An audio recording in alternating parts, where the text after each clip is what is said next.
વિદ્યાર્થી મિત્રો, આગળના પીરિયડમાં આપણે પ્રબળ એસિડ અને પ્રબળ બેઝ કેને કહેવાય એનું ઉદાહરણ સાથે આપણે વાત કરી. આ પીરિયડમાં આપણે પ્રબળ બેઝ અને નિર્બળ બેઝ કોને કહેવાય એ વાત કરીએ. પ્રબળ બેઝની વ્યાખ્યા અહીં આપણે આપેલી છે, જે બેઝનું જલીય દ્રાવણમાં સંપૂર્ણપણે આયનીકરણ થતું હોય. એટલે કે જે બેઝને તમે પાણીમાં નાખો સંપૂર્ણપણે ઓગળી જાય તો એવા બેઝને પ્રબળ બેઝ કહે છે. ઉદાહરણ તરીકે જોઈએ તો NaOH સોડિયમ હાઇડ્રોક્સાઇડ જે બેઝ છે એનું આપણે આયનીકરણ કરીએ જલીય દ્રાવણમાં તો Na+1 OH- મળે છે. અહીં આપણે 1 મોલ NaOH લઈએ, એનું જલીય દ્રાવણમાં આયનીકરણ કરતા 1 મોલ Na+1 અને 1 મોલ OH મળે છે. જેટલો તમે પદાર્થ સાંદ્રતા લીધેલી છે એટલા મોલ જ તમને Na+ અને OH- મળે. એટલે પાણીમાં સંપૂર્ણપણે આયનીકરણ પામે છે. તેથી NaOH પ્રબળ બેઝ છે. બીજું ઉદાહરણ જોઈએ KOH પોટેશિયમ હાઇડ્રોક્સાઇડ. એને પાણીમાં ઓગાળતા તેમાંથી 1 મોલર K+ 1 મોલર OH- મળે. આપણે જેટલો પદાર્થ લીધેલો હતો 1 મોલર KOH લીધેલો હતો એનું જલીય દ્રાવણમાં આયનીકરણ કરતા 1 મોલર K+ અને 1 મોલર OH- મળે. તેથી KOH પણ પ્રબળ બેઝ છે. ત્યારબાદ નિર્બળ બેઝની વાત કરીએ તો જે બેઝનું જલીય દ્રાવણમાં સંપૂર્ણપણે આયનીકરણ થતું ન હોય, સંપૂર્ણપણે આયનીકરણ થતું ન હોય તો એવા બેઝને નિર્બળ બેઝ કહેવામાં આવે. સંપૂર્ણપણે આયનીકરણ થતું હોય તો પ્રબળ બેઝ, પણ સંપૂર્ણપણે આયનીકરણ ન થતું હોય તો એવા બેઝને નિર્બળ બેઝ કહેવામાં આવે. એવા કે એમોનિયમ હાઇડ્રોક્સાઇડ NH4OH જે પાણીમાં સંપૂર્ણપણે આયનીકરણ પામતો નથી. તેમજ ચૂનામિત્રીયું પાણી કેલ્શિયમ હાઇડ્રોક્સાઇડ જેનું અણુસૂત્ર છે એ. જો કે આપણા પાઠ્યપુસ્તકમાં એક જગ્યાએ ભૂલ છે જ્યાં એવું લખેલું છે કે કેલ્શિયમ હાઇડ્રોક્સાઇડ જે પ્રબળ બેઝ છે, પણ એ પાઠ્યપુસ્તકમાં રહેલી ભૂલ છે. કેલ્શિયમ હાઇડ્રોક્સાઇડ રિયલમાં નિર્બળ બેઝ છે, એનું જલીય દ્રાવણમાં સંપૂર્ણપણે આયનીકરણ થતું નથી. આગળનો પોઈન્ટ જોઈએ આપણે pH માપક્રમ સમજાવ. આપણે કોઈ પણ પદાર્થનું જલીય દ્રાવણ બનાવીએ, જેમ કે એસિડનું તમે જલીય દ્રાવણ બનાવો તો એની અંદર H+ રહેલા હોય, H3O+ જેને આપણે કહી શકીએ. જ્યારે બેઝનું દ્રાવણ બનાવવામાં આવે તો એમાં OH- રહેલા હોય. અને જો પાણી લઈએ તો પાણીમાં H+ પાણીનું સૂત્ર H2O છે, જેમાં H+ અને OH- એમ બંને રહેલા હોય. હવે આ એસિડના દ્રાવણમાં H+ કેટલા છે, બેઝમાં OH- કેટલા અને પાણીમાં H+ કે OH- કેટલા એ જાણવા માટે ઈસવીસન 1909 ની અંદર સોરેન્સન નામના વૈજ્ઞાનિકે pH માપક્રમની રચના કરી. pH માપક્રમ એટલે શું? તો pH માપક્રમ એટલે કોઈ પણ દ્રાવણમાં H3O+ કે OH- ની સાંદ્રતા જાણવા માટેની પદ્ધતિ, જેને pH માપક્રમ કહેવાય. આપણે pH ની વ્યાખ્યા આપી. pH લખતી વખતે P એટલે પોટેન્શિયલ ઓફ H એટલે હાઇડ્રોનિયમ આયન, P ની ઉપર H લખવામાં આવે છે. તે જ POH લખતી વખતે પણ P ની ઉપર આ રીતે OH લખવામાં આવે. પોટેન્શિયલ ઓફ હાઇડ્રોક્સાઇડ આયન એવું સૂચવે છે. pH ની વ્યાખ્યા જલીય દ્રાવણમાં કોઈ પણ એસિડ કે બેઝનું જલીય દ્રાવણ બનાવશો તો જ આયનીકરણ થશે. એટલે જલીય દ્રાવણમાં રહેલા H3O+ આ જલીય દ્રાવણમાં H3O+ અને H+ કેટલા છે એની સાંદ્રતા એટલે કે જથ્થો, એ સાંદ્રતા જાણવા માટે સોરેન્સન નામના વૈજ્ઞાનિકે pH માપની રચના કરી. જલીય દ્રાવણમાં રહેલા H3O+ ની સાંદ્રતાના 10 ના આધારના લોગ અને લઘુગણક જૂના સિલેબસમાં 9મા ધોરણમાં લઘુગણક ચેપ્ટર આવતું હતું. હાલ 10મા ધોરણમાં ગણિતની અંદર લઘુગણક ચેપ્ટરનો સમાવેશ કરેલો નથી, પણ અહીં આપણે એક જગ્યાએ સૂત્રનો ઉપયોગ આવે. સૂત્ર જલીય દ્રાવણમાં રહેલા H3O+ જે H+ છે એની આ કાઉન્સ કરેલો છે એટલે કાઉન્સ સાંદ્રતા બતાવે. સાંદ્રતાના 10 ના આધારના ઋણ લઘુગણકને pH કહીએ છીએ. માટે pH નું સૂત્ર બન્યું -log10 H3O+ ની સાંદ્રતા 25 અંશ સેલ્સિયસ તાપમાન એટલે કે 298 કેલ્વિન તાપમાન, જેને સ્ટાન્ડર્ડ ટેમ્પરેચર કહેવામાં આવે, પ્રમાણિત કરેલું તાપમાન. અને 298 કેલ્વિન તાપમાને પાણીની pH 7.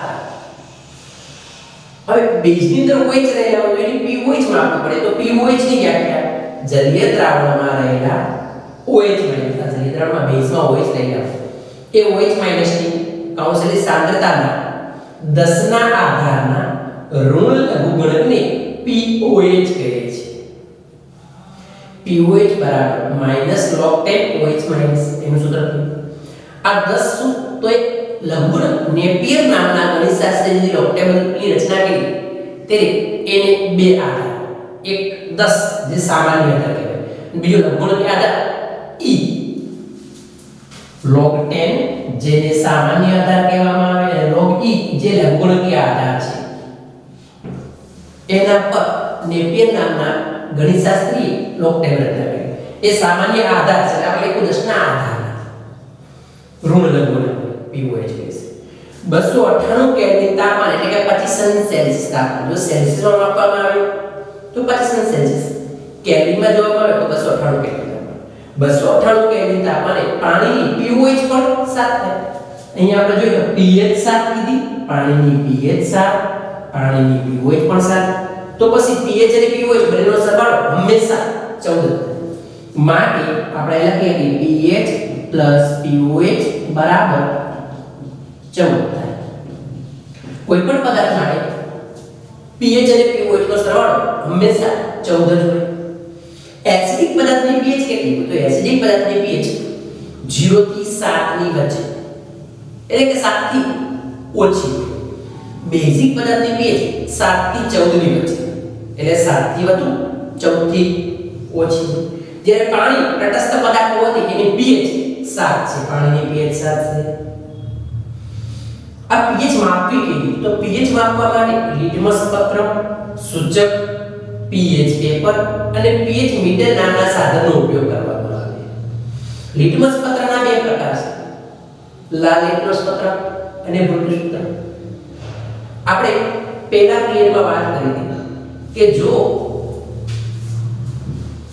કોઈ દ્રાવણમાં ભૂરું ઉગાડવામાં આવે અને તે લાલ બને તો એ દ્રાવણ એસિડિક દ્રાવણ હોય અને તેની pH 0 થી 7 ની વચ્ચે. તેમજ લાલ પેપરને કોઈ દ્રાવણમાં ડુબાડતા એ ભૂરો રંગ પ્રાપ્ત કરે તો આપેલ દ્રાવણ બેઝિક દ્રાવણ અને તેની pH 7 થી 14 ની વચ્ચે. પણ હવે આની અંદર 7 થી ઓછી કે 7 થી 14 એ જ નક્કી કરી શકાય. 5 pH 6 pH તો નક્કી કરી શકાતું નથી. તેથી સૂચક, આ સૂચક શું છે? તો સૂચક ની બોટલ જે હોય એના ઉપર, જેને યુનિવર્સલ ઇન્ડિકેટર એટલે કે સાપેક્ષ સૂચક કહેવામાં આવે, એની બોટલના ઉપરના ભાગે, સૂચકની બોટલના ઉપરના ભાગે અહીં આપણે જોઈએ સૂચકની બોટલના ઉપરના ભાગે અહીં જુદા જુદા રંગ માટે 1 2 3 4 એમ જુદી જુદી pH નો નિર્દેશ કરેલો. આ સૂચકના દ્રાવણનો કોઈ દ્રાવણમાં ઉમેરવામાં આવે તો એ દ્રાવણમાં રંગ પરિવર્તન આવે. એ રંગ પરિવર્તનને કારણે એ રંગ આવેલો રંગ આની સાથે સરખાવતા દ્રાવણની pH નક્કી કરી શકાય. ત્યારબાદ pH પેપર.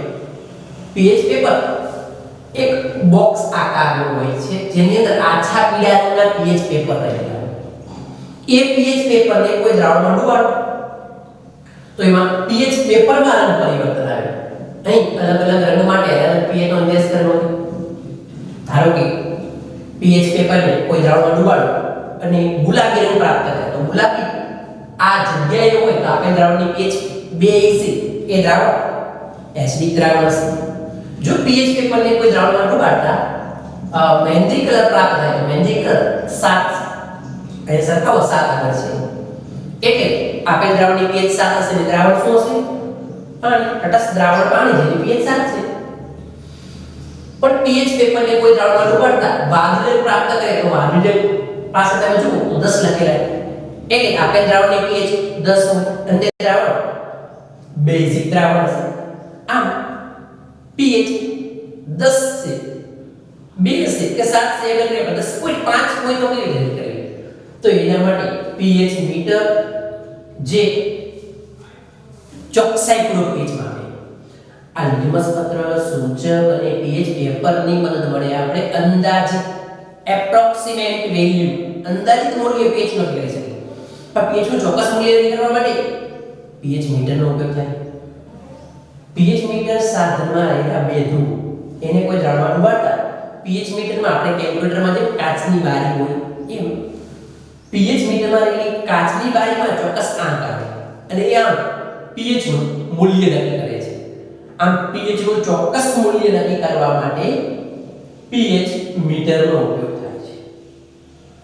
આગળ આપણે હવે આ પ્રબળ એસિડ પ્રબળ બેઝ નિર્બળ એસિડ નિર્બળ બેઝ એની પ્રક્રિયા કરી તટસ્થીકરણ પ્રક્રિયા મે આપણે એકવાર તો એ પ્રશ્ન આવી ગયો છે પણ બીજી વખતે લઈ અને આ પ્રશ્ન પણ આપણા પાઠ્યપુસ્તકમાં આનો કે આ પ્રશ્ન ઉલ્લેખ નથી પણ આપણે આગળ જરૂર છે એટલા માટે આ પ્રશ્ન આપણે લીધેલા છે.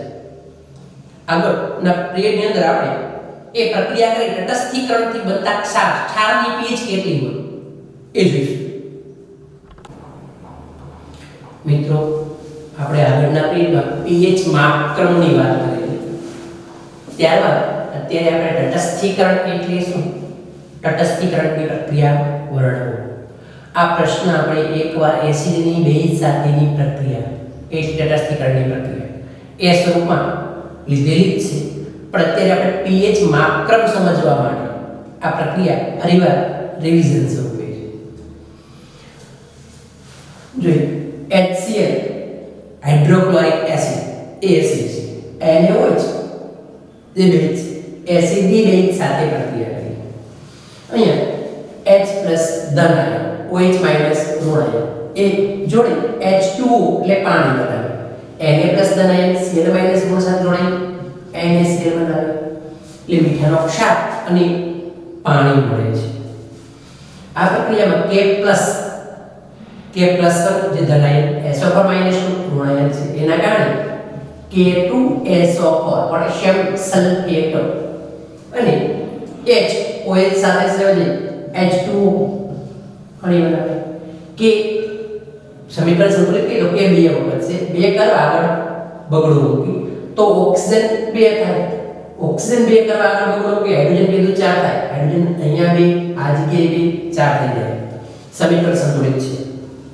અહીં HCl હાઇડ્રોક્લોરિક એસિડ અને NH4OH જે બેઝ પ્રક્રિયા કરી તો H+ ધન આયન OH- ઋણ આયન એ જોડે H2O બનાવે છે હવે અહીં NH4+1 જે ધન આયન Cl- જે ઋણ આયન છે એટલે એમોનિયમ ક્લોરાઇડ NH4Cl બનશે.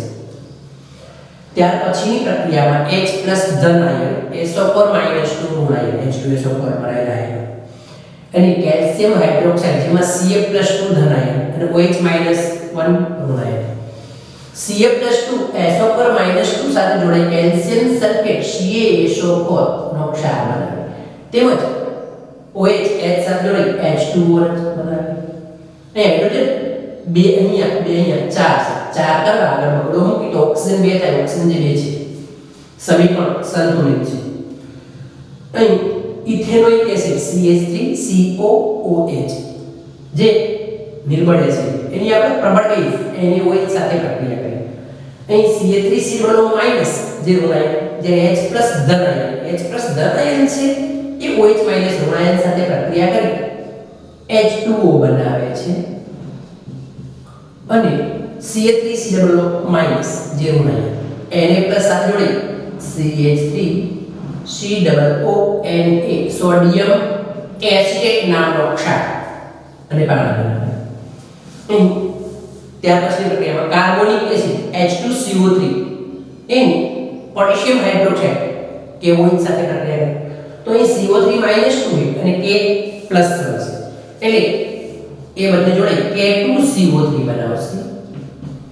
H OH સાથે જોડે H2O બનાવશે. એ K બે વખત છે. બે કરવા આગળ બગડો મૂકી તો હાઇડ્રોજન અહીંયા 2 અહીંયા 2 4 4 કરવા આગળ બગડો મૂકો તો ઓક્સિજન 2 થાય. અહીં ઓક્સિજન 2 આપેલા છે. સમીકરણ સંતુલિત થઈ ગયું. અહીં ઇથેનોઇક એસિડ એની એમોનિયમ હાઇડ્રોક્સાઇડ સાથેની પ્રક્રિયા કરી. ઇથેનોઇક એસિડમાં CH3COO- જે ઋણ આયન છે અને NH4+1 એ ધન આયન એ જોડે એમોનિયમ એસિડનો ક્ષાર બને CH3COONH4 એમોનિયમ એસિડનો ક્ષાર બનાવે તેમજ OH H સાથે જોડે H2O એટલે પાણી બને છે. આ પ્રક્રિયામાં કાર્બોનિક એસિડ જે નિર્બળે છે એની કેલ્શિયમ હાઇડ્રોક્સાઇડ એટલે કે ચૂનાનું વિતરિયું પાણી જે નિર્બળ બેઝ એની સાથે પ્રક્રિયા કરી તો Cf+ નું ધન આયન CO3 - ઋણ આયન એ બંને જોડે કેલ્શિયમ કાર્બોનેટ CaCO3 એટલે કે ચૂનાનો પથ્થર બનશે. અને H OH સાથે જોડે H2O એટલે પાણી બનાવશે. અહીં હાઇડ્રોજન 2 અહીંયા 4 છે. 4 કરવા આગળ બગડો મૂકો એટલે સમીકરણ સંતુલિત થઈ જાય.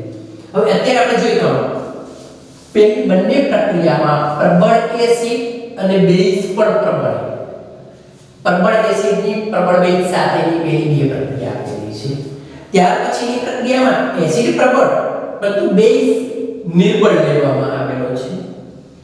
ત્યાર પછીની બંને પ્રક્રિયામાં એસિડ નિર્બળ બેઝ પ્રબળ છે અને છેલ્લી બે પ્રક્રિયામાં એસિડ પણ નિર્બળ છે બેઝ પણ નિર્બળ છે.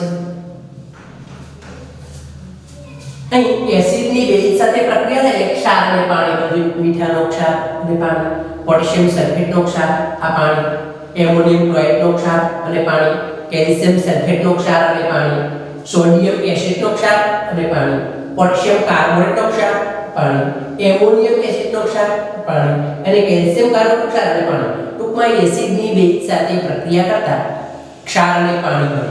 આ પ્રક્રિયાને તટસ્થીકરણની પ્રક્રિયા કહે છે. આ પોઈન્ટ આપણે આગળ ટોપિક પણ આમાં એસિડની બેઝ સાથે પ્રક્રિયા કરતા ક્ષારને પાણી મળે. અહીં ક્ષારનો સ્વભાવ કેવો હશે? એસિડિક, બેઝિક, તટસ્થ. એની pH કેટલી હશે એ જાણવા માટે બાજુમાં એક કોષ્ટક બનાવેલું છે જેમાં એસિડ, બેઝ જો બંને પ્રબળ હોય, એસિડ પણ પ્રબળ, બેઝ પણ પ્રબળ હોય તો ઉત્પન્ન થતો ક્ષાર હંમેશા તટસ્થ હશે. તટસ્થ હોય એટલે pH 7. જો એસિડ પણ નિર્બળ, બેઝ પણ નિર્બળ હોય તો ઉદ્ભવતો ક્ષાર તટસ્થ હશે. એની pH 7 હશે. એટલે અહીંયા આપણે જોઈ શકીએ એસિડ પ્રબળ, બેઝ પ્રબળ છે. પહેલું આ જોઈએ એસિડ પ્રબળ, બેઝ પ્રબળ એટલે ઉદ્ભવતો ક્ષાર સોડિયમ ક્લોરાઇડ એ તટસ્થ સ્વભાવ ધરાવે એની pH 7 છે. અહીંયા પણ એસિડ પ્રબળ, બેઝ પણ પ્રબળ બંને પ્રબળ સ્વભાવ ધરાવતા હોય બંને પ્રબળ હોવાથી જે ઉત્પન્ન થયેલો ક્ષાર પોટેશિયમ સલ્ફેટ એ તટસ્થ ક્ષાર છે એની pH 7 છે. ત્યાર પછીની પ્રક્રિયામાં એસિડ પ્રબળ છે ત્રીજી ચોથી પ્રક્રિયામાં પરંતુ બેઝ નિર્બળ. જો એસિડ પ્રબળ હોય અને બેઝ નિર્બળ હોય ત્રીજું આપણને જે આપેલું છે મને તો ક્ષારનો સ્વભાવ એસિડિક સ્વભાવ હશે અને ત્યારે બનતો ક્ષાર એમોનિયમ ક્લોરાઇડ કે પોટેશિયમ કેલ્શિયમ સલ્ફેટ જે 7 થી ઓછી pH હોય. ટૂંકમાં આપણે પ્રબળ કોણ છે એની pH જોવાનું. જો બંને પ્રબળ કે બંને નિર્બળ હોય તો કોઈ સવાલ નથી, pH 7 ઉત્પન્ન થશે. ક્ષારની pH 7 હશે જો બંને પ્રબળ કે બંને નિર્બળ હોય તો. પણ એસિડ કે બેઝમાંથી એક પ્રબળ ને એક નિર્બળ તો પ્રબળ કોણ છે એ જોઈ એના આધારે ક્ષારની pH નક્કી થાય. પાંચમી અને છઠ્ઠી પ્રક્રિયામાં એસિડ નિર્બળ જ્યારે બેઝ પ્રબળ લેવામાં આવે. એસિડ નિર્બળ અને બેઝ પ્રબળ. એસિડ નિર્બળ, બેઝ પ્રબળ તો ક્ષાર બને એ બેઝિક સ્વભાવ ધરાવશે એની pH 7 થી વધારે હશે એટલે અહીંયા આપણે જોઈએ તો એસિડ નિર્બળ બેઝ પ્રબળ એટલે ઉદ્ભવ તો સોડિયમ એસિટેટ અને પોટેશિયમ કાર્બોનેટ બંનેની pH 7 થી વધુ હશે ત્યારબાદ 7મી ને આપણે પ્રક્રિયામાં એસિડ પણ નિર્બળ છે બેઝ પણ નિર્બળ છે એસિડ પણ નિર્બળ બેઝ પણ નિર્બળ તો ઉદ્ભવ તો તટસ્થ હોય ને pH 7 હશે એસિડિક રડ સ્વભાવ ધરાવે એટલે pH 7 તો એમોનિયમ એસિડ અને કેલ્શિયમ કાર્બોનેટ બંને 7 pH ધરાવે છે એના આધારે આપણે એક MCQ જોઈએ NH4Cl ના દ્રાવણની pH કેટલી તો NH4Cl એ આપણે જોઈ શકીએ NH4OH નામનો બેઝ અને HCl પ્રબળ એસિડ પ્રબળ છે HCl અને બેઝ એ નિર્બળ છે એ બંને દ્વારા બનેલો ક્ષાર NH4Cl છે અહીં એક પ્રબળ અને એક નિર્બળ છે તો પ્રબળ કોણ એ જોવું પડશે એસિડ પ્રબળ છે તો એસિડ ની pH લાગુ પડે એસિડ ની pH કેટલી 7 થી ઓછી તો પ્રબળ એસિડ નિર્બળ બેઝ એટલે એસિડિક સ્વભાવ ધરાવે ક્ષાર અને ની pH 7 થી ઓછી છે એટલે આ MCQ નો જવાબ થયો 7 થી ઓછી pH NH4Cl ની હોય છે આ રીતે આમાંથી તમને કોઈ પણ MCQ બોર્ડની પરીક્ષામાં પૂછી શકે અહીંયા આપણે 1 મોલર CH3COOH ઇથેનોઇક એસિડ એમાં રહેલા H+ ની સાંદ્રતા ખાલી જગ્યા હોય કેટલી હોય 1 મોલર કરતા ઘણી બધી વધુ 1 મોલર કરતા ઘણી બધી ઓછી કે 0 મોલર તો જોઈએ ઇથેનોઇક એસિડ અહીં આપણે બતાવેલો છે કેવો છે નિર્બળ એસિડ હોય તો આગળ આપણે હમણાં પીરિયડમાં વાત કરી કે નિર્બળ એસિડનું જલીય દ્રાવણમાં સંપૂર્ણ આયનીકરણ થતું નથી આપણે ઇથેનોઇક એસિડ આ જગ્યાએ 1 મોલર લઈ પાણીમાં ઓગાળ્યું પાણીમાં એવું આયનીકરણ કર્યું છતાં પૂરો ઓગળતો નથી કારણ કે એનું આયનીકરણ સંપૂર્ણપણે થતું નથી નિર્બળ એસિડની વ્યાખ્યા છે એનું આયનીકરણ સંપૂર્ણપણે થતું નથી એટલે સંપૂર્ણ નહીં ઓગળે આપણે ઓગાળી છીએ 1 મોલર પણ 1 મોલર કરતા વધારે ઓગળે ઓછો ઓગળે ને એટલે 1 મોલર કરતા ઓછો ઘણો બધો ઓછો નહીં H+ ઉત્પન્ન થયો છે હવે આગળના પિરિયડની અંદર આપણે એસિડ બેઝ એના ઉપર આધારિત જે pH માપક્રમ આપણે વાત કરી એ pH માપક્રમ આપણા રોજિંદા જીવનમાં કઈ જગ્યાએ ઉપયોગી છે એની આપણે અલગ અલગ તબક્કામાં વાત કરીશું